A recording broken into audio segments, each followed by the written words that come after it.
Hello and welcome back to another video. So today we're going to be looking at a 2028 matchup between Democratic Senator from Georgia, Jon Ossoff, and Republican Vice President J.D. Vance. Now, if you didn't know, Jon Ossoff was elected to the U.S. Senate as a Democrat back in 2020, defeating incumbent Republican Senator David Perdue.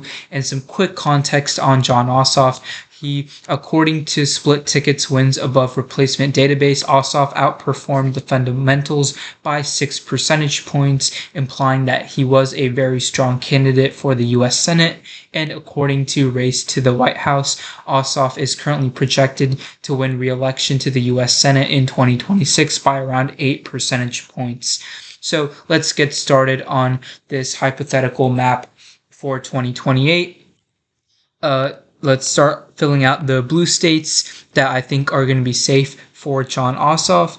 And by safe, I mean I think he would win these states by at least 10 percentage points. Likely states would be 5 to 10 percentage points. And safe states would be, lean states would be 1 through 5 percentage points. And tilt states would be less than a percentage point. And so I do think that New Jersey would be safe for Ossoff. I know that Harris only won New Jersey by 6 points, but Biden did previously win New Jersey in 2020 by 16 points. I do think New Jersey reverts back, and I do think Ossoff would be an especially stronger candidate for the Democrats. I think Ossoff would be one of the strongest candidates that the Democrats could nominate, and so I do think Ossoff wins New Jersey by at least 10 or 11 points. And I do think that Virginia is a state where Ossoff would win by a safe margin. I do think he wins by at least 10 points in Virginia. The reason being, although Harris won Virginia by 6 points, Biden did win Virginia by 10. And relative to the nation, Virginia did trend blue from 2020 to 2024, even though it swung to the right. And I think if the Democrats just win the national popular vote by even 1 or 2 percentage points, I think they win Virginia by a safe margin. And I do think that Jon Ossoff would beat J.D. Vance in the popular vote. And I do think Iowa is a state that's too far gone for Democrats. I think Vance wins it by a safe margin. And so what we have right here, Florida as well, I believe would be safe for J.D. Vance. And so what we have right now is 151 safe electoral votes for J.D. Vance and 200 safe electoral votes for Jon Ossoff. And I forgot to fill out Maine at large as safe for Ossoff. So Ossoff would be at 202 safe electoral votes. Now to fill out the likely states, and sorry, I made another mistake. Hawaii should be safe for Ossoff, so 206 safe electoral votes. Now for J.D. Vance, he's going to make a lot of gains here with his likely states. Nebraska's 1st congressional district voted for Trump by 13. I think Ossoff, once again, he's going to be really strong in the suburbs. He showed that in his 2020 Senate bid. I think this is a district that could definitely narrow up with a strong Democratic candidate like Jon Ossoff. I think Vance would carry Nebraska's 1st congressional district by less than 10 percentage points. But in Nebraska's 2nd congressional district, Kamala Harris won here by over 4 points. I think Jon Ossoff certainly wins here by over 5 points, putting it in the likely Democratic column.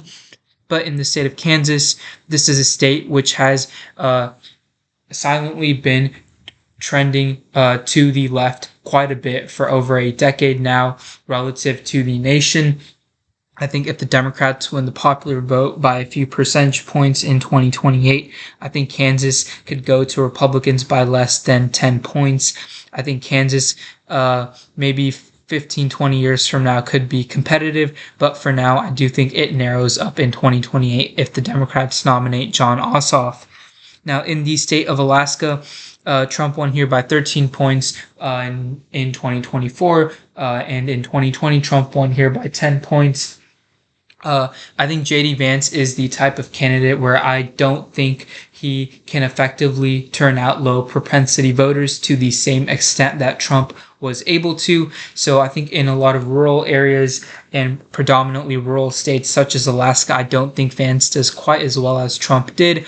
I think Alaska goes to Vance by a likely margin, and in Maine's 2nd congressional district, where Trump won by 9 points, I think Vance does win by a lean margin. I think he wins here by less than 5 points. Similar reason as Alaska, I don't think Vance does as good of a job in rural areas as Trump did. I don't think Vance can quite turn out those low propensity voters. And now let's turn our attention to New Mexico, where Kamala Harris won here by 6, Joe Biden won here by 11. I think Ossoff splits the difference. I think he wins here by around 8 points, putting it in the likely Democratic column.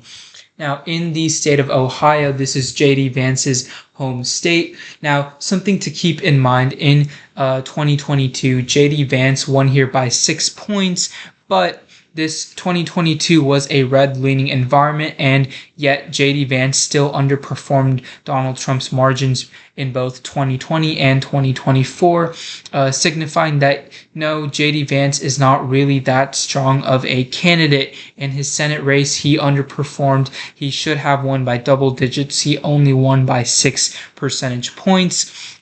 And yes, in 2024, J.D. Vance was elected vice president, but that was more a product of Trump's victory rather than anything that Vance brought to the table, in my opinion. So I do think that Vance does win his home state of Ohio, but I think it'll be by high single digits and a smaller margin than Trump won Ohio by in 2024.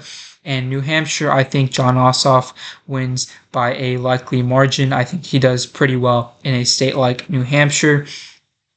And in the state of Texas, this is going to be a huge win for J.D. Vance. I think he wins by a likely margin. Now, in 2024, Trump won by nearly 10 points.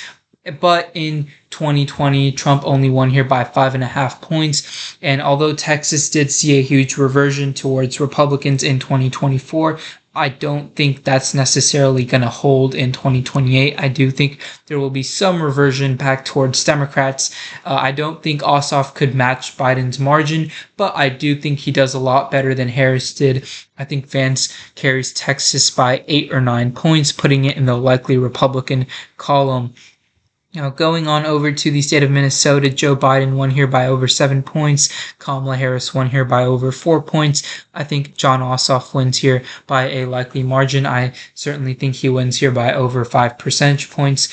And so Ossoff is now at 226 electoral votes. He has matched all of the states that Kamala Harris won in 2024. Now, some good news, though, for J.D. Vance. I do think Vance carries the state of Arizona. Out of the 7 core swing states in 2024, Arizona had the biggest swing towards Republicans. Immigration was a very important issue in Arizona, and Democrats did not perform well on the presidential level in Arizona in 2024. Trump won here by 5.5 points. I think Ossoff cuts into the Republican margin, but I do think Vance still carries Arizona by a lean margin, probably somewhere around 3 percentage points.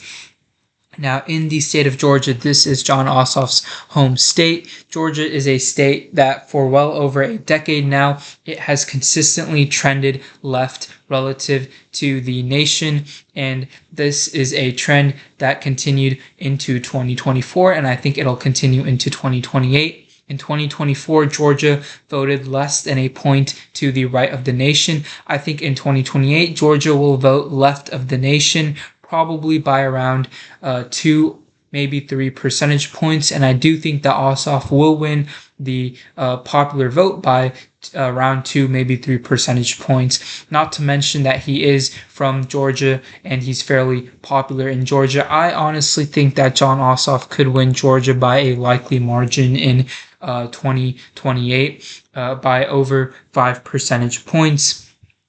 And that does get Vance to 230 and Ossoff to 242 electoral votes. Now, in the state of Wisconsin, Trump won here by less than 1 percentage point in 2024. Out of the 7 core swing states, I believe Wisconsin had the smallest swing towards Republicans. And overall, I think the Democratic Party on the down ballot races, they've done a pretty decent job in 2024. Even though Trump carried Wisconsin, Democrats held on to their U.S. Senate seat here. I think Jon Ossoff would win Wisconsin. I do think Vance's Midwest appeal is not as strong as some may think. Kind of going back onto what I said about his 2022 U.S. Senate race performance, and I think Ossoff would win Wisconsin.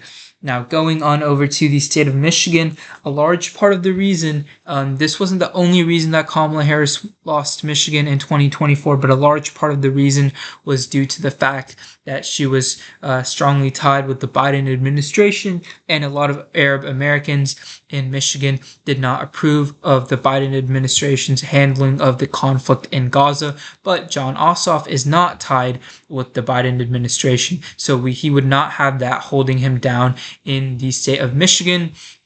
And not to mention the fact that Jon Ossoff has criticized the war in Gaza, and I think that would help him in a state like Michigan. I think Ossoff could carry Michigan by a lean Democratic margin.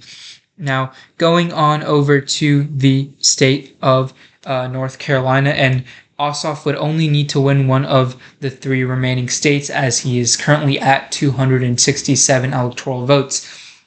I do think that Ossoff would win the state of North Carolina, and I do think he would win it by a very narrow margin. And this would be the first time since 2008 that a Democrat won North Carolina on the presidential level, back when Barack Obama won it in 2008. And the reason I think that Ossoff wins North Carolina is he's a Southern Democrat. He's got that Southern Democratic appeal. North Carolina is a neighboring state, and in 2024, North Carolina only saw a 2-point swing towards Republicans, even though the nation as a whole swung 6 points towards Republicans compared to 2020. So relative to the nation, North Carolina did trend to the left. And I think the North Carolina Democratic Party, down ballot, they've done a really good job. Even though Trump won North Carolina in 2024, Democrats won every other statewide race in North Carolina. I think Jon Ossoff can build on that, and he can narrowly carry the state of North Carolina. Now, going on over to the state of Nevada, I think Nevada is long-term trending towards Republicans. I think Vance narrowly carries the state of Nevada. This is a state that Trump finally flipped in 2024 after he previously lost it twice. And in 2024, Nevada went to Republicans for the first time since it went to George W. Bush in 2004. And I think Vance can narrowly hold on to Nevada. Now, that just leaves the state of Pennsylvania, and I think Pennsylvania is it's a tough state to predict. Out of the 3 Rust Belt states that were highly competitive in 2024, Pennsylvania went to Trump by the largest margin. He won here by 1.7 percentage points. And of these 3 states, Pennsylvania was the only one that elected a Republican senator, defeating incumbent Bob Casey, who was thought to be very likely to win re-election. And I think Pennsylvania would be very close in this scenario, regardless of who wins it. But I do think J.D. Vance can narrowly pull off a win in the state of Pennsylvania. He is from neighboring Ohio. I think that could help. And I think that in 2028, Democrats have a Senate race here with John Fetterman that could complicate things. He could be facing a primary challenge. And so I think Pennsylvania Republicans have some things going for them, and I think Vance could narrowly carry the state of Pennsylvania. But I do think ultimately Jon Ossoff beats J.D. Vance 283 to 255 electoral votes. I think Ossoff wins the popular vote by at least 2 to 3 percentage points. And I think the Democrats flip the White House in 2028 in this scenario. So if you guys did enjoy, please be sure to drop a like and subscribe, turn on post notifications so that you don't miss a future upload. Please feel free to comment video ideas and suggestions in the comments section, and I will see you all in the next video.